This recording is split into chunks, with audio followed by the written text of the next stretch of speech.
What if becoming the greatest singer in the world came with a price that nobody could see? Aretha Franklin had the voice, the talent, the fame, and eventually the title of Queen of Soul. Millions heard her music, but far fewer understood what it took to become that woman. Behind the powerful performances was a life filled with pressure, heartbreak, complicated relationships, personal struggles, and sacrifices that followed her from childhood into superstardom. Kindly subscribe for more daily legendary real-life stories. Aretha Franklin did not simply wake up one morning as the Queen of Soul. Her gift was developed in an environment where music was already deeply connected to her family and faith. She was raised in Detroit, surrounded by gospel music and powerful voices. Her father, C.L. Franklin, was a famous Baptist preacher whose church attracted major figures of the era. Aretha began singing publicly while still young, and her voice quickly showed extraordinary promise. But there was another side to growing up in the spotlight. Aretha became a mother while she was still a teenager. She eventually had 4 sons, and motherhood became part of a life that was already demanding. While audiences saw a gifted young woman chasing a music career, she was also navigating responsibilities that would have challenged anyone. Then came the decision that would change everything. Aretha moved into secular music, determined to build a career beyond gospel.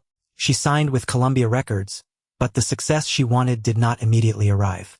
For years, she recorded music without finding the sound that would define her. She was talented. She was respected. But she wasn't yet the Queen of Soul. Working with producer Jerry Wexler, Aretha finally found an environment where her voice could breathe. Her gospel background, emotional intensity, piano playing, and ability to turn a song into something deeply personal began coming together. Then came songs like I Never Loved a Man, The Way I Love You, and Respect. Suddenly, everything changed.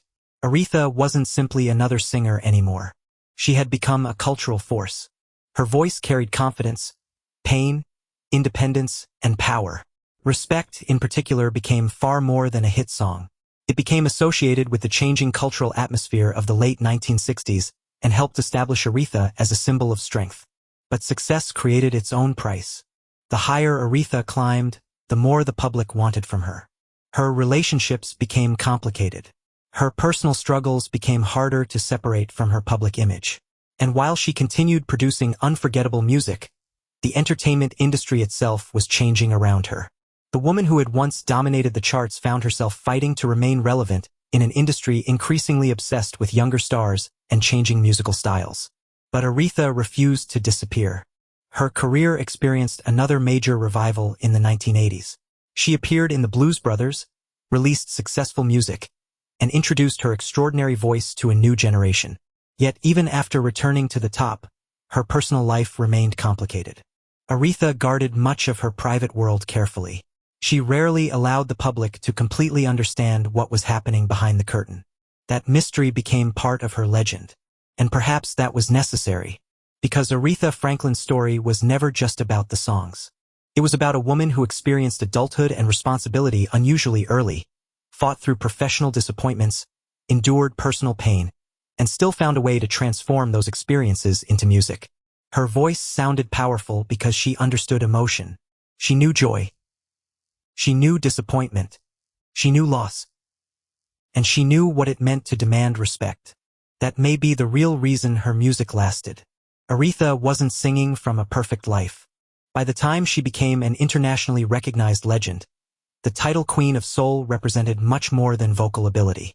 It represented survival. It represented resilience. It represented the ability to keep standing after life had given you reasons to stop. And when Aretha Franklin died in 2018, the world didn't simply lose another legendary singer. It lost a voice that had become part of American history. Her music had crossed generations, genres, and cultures. But behind that extraordinary legacy was a woman who had paid a personal price for every level of greatness she reached. The world remembers the crown. It remembers the powerful voice. It remembers the hits. But behind the crown was a complicated human story. Aretha Franklin didn't become the Queen of Soul because her life was easy. She became the Queen of Soul because she learned how to turn everything she experienced into something powerful enough for the world to feel. And perhaps that is the greatest price of becoming a legend. The world remembers the greatness, while only you know what it took to create it. This is the story behind the price Aretha Franklin paid to become the Queen of Soul.